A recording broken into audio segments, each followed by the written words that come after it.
Hello, everyone, and welcome to Faith in God's Alone Ministries. Today, I've decided to talk to you about a theme which is very close to my heart, which is how can non-native pastors in English churches overcome some of the challenges that they are facing on a daily basis. And this is based on my own experience. This, my friends, would be a 4-part series including language barriers, cultural differences, community integration, and biases and prejudices. By the way, I'm Samson, and welcome to the show.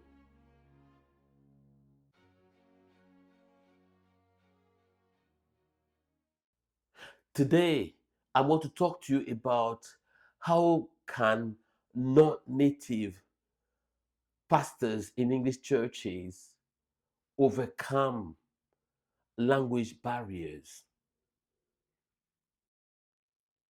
Being called as a pastor comes with a lot of challenges and responsibilities. It's even more challenging when you have to conduct a service, when you have to preach, when you have to do some pastoral visitations, or even take Bible studies in a language that's not your first language. So, the first thing I would like to talk to you about is this: embrace your accent. It's important to understand that our accents are part of who we are, our cultural heritages, and we shouldn't be embarrassed by having an accent. We should embrace it. What is important, it's how we deliver the message of gospel to the church. That's what's important. I remember when I was new in this country, I get used to watch a soap. I won't name it, but I ended by developing an accent based on the soap. But guess what? I'm back as myself. Yes, that's the reality. The other thing I would like to share is that improving your English skills takes a lot of time. It's a continuous business. In my case, by the grace of God, I had the opportunity to study at college, and also I did my training at a Bible college here in this country. And this has helped me to mingle with people, to read books, to listen to sermons, to do so many things, to interact, uh, and to improve my English. But I'm still learning, you know. For a non-native pastor who want to improve English skills, there are so many resources out there, including uh, books, sermons in English.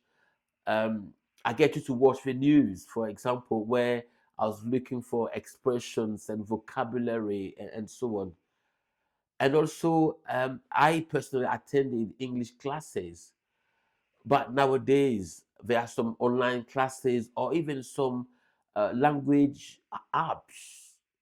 When it comes to sermon preparations, I use commentaries to help me to break down the theme I want to talk to about, and I get used to rehearse my sermons before delivering the sermons.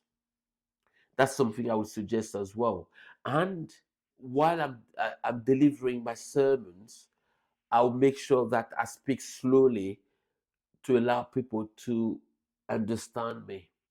Other things that could be used as well to overcome language barriers, it's the use of visual aids and technology, the use of PowerPoint, a video clip, or even images would be able to help the congregation to understand the theme, um, what the sermon is about.